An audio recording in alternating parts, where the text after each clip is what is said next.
I am in my journey to understand and master optimizers because I believe that's how the neural networks learn, and that might be the most important thing to do in entire technology and science. Because when we figure out how to make neural networks learn better, then everything will become better and faster and easier. Check out these previous videos, especially backpropagation from scratch. This one is really good. Anyways, let's continue here. So, understand what momentum and Nastro do to gradients. That's the goal for now. When using regular stochastic gradient descent with momentum, what does the momentum term help with? It makes gradients more stable and smooth. It adds noise to avoid local minima. It removes bias from gradients. So it's gonna be this one, I'm pretty sure. It makes gradients more stable and smooth because we have momentum to make gradients not change so much randomly in all directions. So the directions that happen more frequently, they dominate a little bit. So it is A, it makes gradients more stable and smooth. Momentum keeps a running average of past gradients. So in the code of muon optimizer, the best new optimizer that doubled AI progress speed, we have this running momentum and we have Nesterov style update. So we will learn more about this a bit later, but let's continue with the stage 2, orthogonalization via Newton-Schulz. Then let's see. So can you tell me if X matrix multiply X transpose is equal to identity matrix, what does that say about X? Hint, think about orthogonal matrices. So do you know? So I said, I know it means X is orthogonal, so it only rotates input that it multiplies, this X. But I don't get the intuition fully. Give me example with numbers. So, but we have this close to I. So X is orthogonal or nearly orthogonal because it's close to I.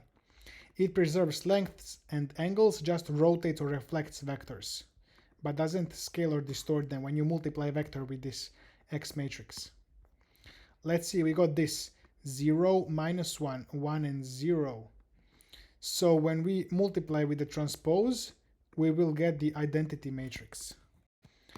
So yes, if we apply this X multiply a vector, then the vector will just rotate from 1, 0 to 0, 1, so it will just rotate by 90 degrees.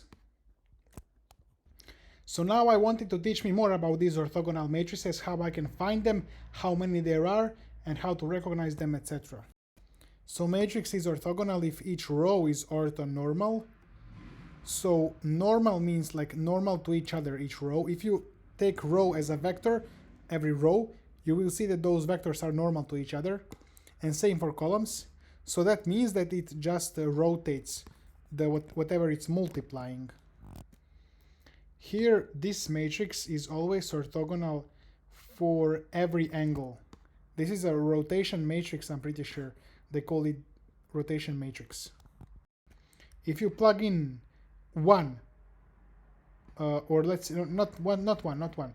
If we say 2 pi or 0 or pi half, you can just calculate the numbers and you will see that you get something like 90 degrees, or not degrees, you get like coordinates 1, 0, 0, 1. And then when you later multiply this matrix with some vector, it will just be rotated by this number, this angle, I should say. This is another example. It will reflect over x-axis. So x will stay same, but y will become minus y. And then we can recognize them. So we need to check if rows or columns are unit vectors, so length 1, and perpendicular to each other. So in Python we can check it with this command. For nxn matrices, the orthogonal ones form a set called orthogonal group O of n. I guess this is the O means orthogonal and n means the dimensions of the matrix. It's infinite, but they form a structured set. All rotations and reflections are in there. And then there is this formula to calculate how many degrees of freedom it has. It's a bit weird formula. So two-dimensional has just 1 degree of freedom. Just one angle can be, so I guess around like one at the center. But three dimensional has 3 degrees of freedom. It can rotate around center in maybe all different around three different axes. So why doesn't O of 2 have 2 degrees of freedom?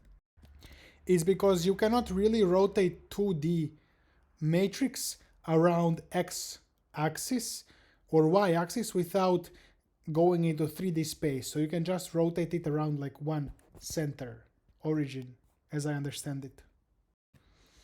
And how to orthogonalize matrices? Well, we are interested in this second way. We can use singular value decomposition.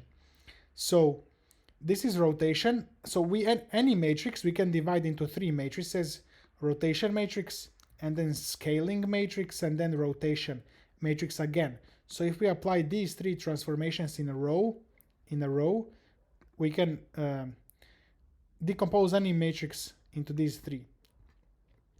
So, but just this V and U are orthogonal matrices, not this scaling matrix. Because U and V are only rotation matrices, so they are orthogonal matrices. So it says, can we guess if this matrix is orthogonal?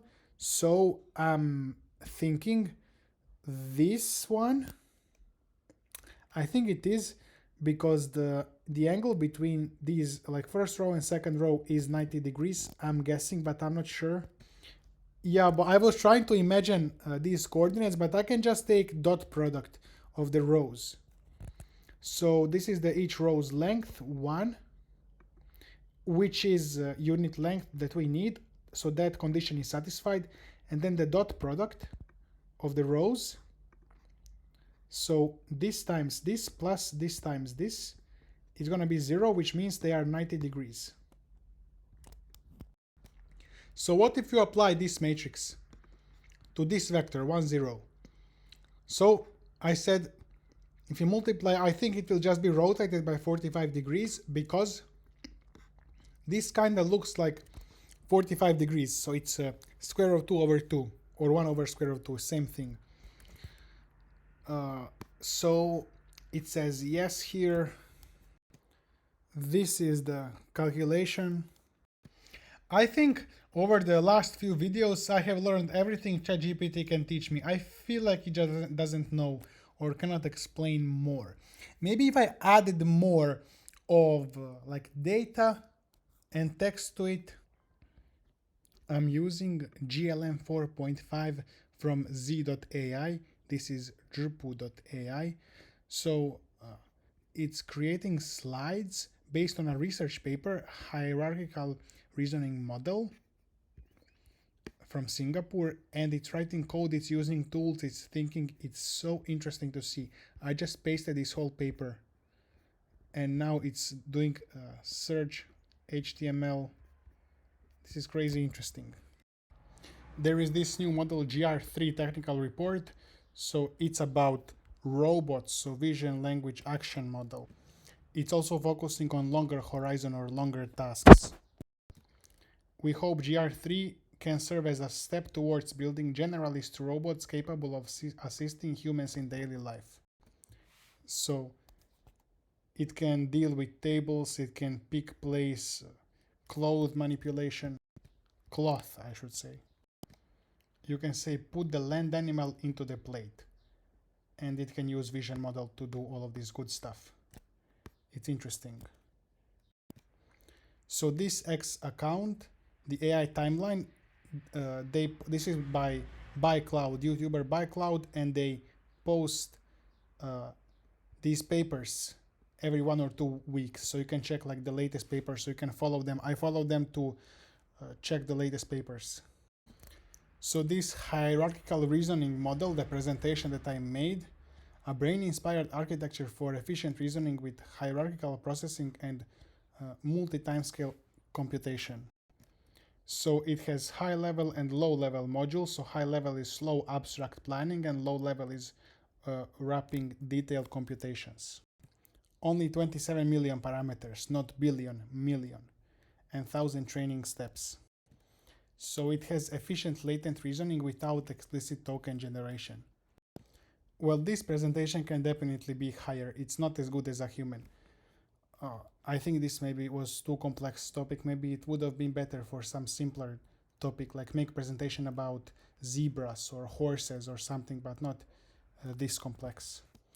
You can check my other videos here on my channel as well. Did you know that there is Anthropic Academy where you can learn about using AIs? I think this is very interesting actually. I will also go through this probably. Maybe at some point. I don't know if this is real or AI generated. I would say it's real, the barber robot. I think it's real. soarchive.com. So this has all of these papers, AI papers, correlated with each other. It's so interesting. So this is the situation. I'm trying to code this AI video generator or model text to video in just one file using some other models, code and AI coding, but I have some issues. This small moving circle is my data. I'm just overfitting on one video just to make sure it works. So, and then we have variational autoencoder. So this should just try to, let's say, reconstruct this. So it takes video, it puts it down into latent space a lot smaller, and then reconstructs from latent space back into the big video. And you see it's a bit more blurry when it reconstructs, but it's good. I just want to see that it works. The reason we do that is that in this latent representation, it's a lot smaller, we can use this to generate video. So we can work, we don't need like all of the pixels. We don't need to have all of these black pixels processing trying to generate. We can just have some latent representation that has information that there is a bunch of black pixels, there is a red circle moving around. So that's a lot less information than every pixel here. So we can just use that latent space to generate videos and then use variational autoencoder to convert those generated latents that contain this generated information into like actual video pixels. And it requires then a lot less compute because we are doing the heavy things with just small latent representations, and then in the end it's a lot easier to convert those small latent representations into the video as opposed to doing the heavy thinking generation with the whole video, whole pixels. I think I figured out the issue a little bit. So autoencoder works. And then there is some red blur here. Maybe you see, maybe you don't see, but there is a bit of learning training. So I think this just undertrained. So maybe if we just train it for longer, it will be better. And now it's a completely red circle, which is not the best. I mean completely red square. Full red. Okay guys, this is crazy. We got the diffusion working properly. Let's go. Now we have video generation diffusion. Circle moving around the box.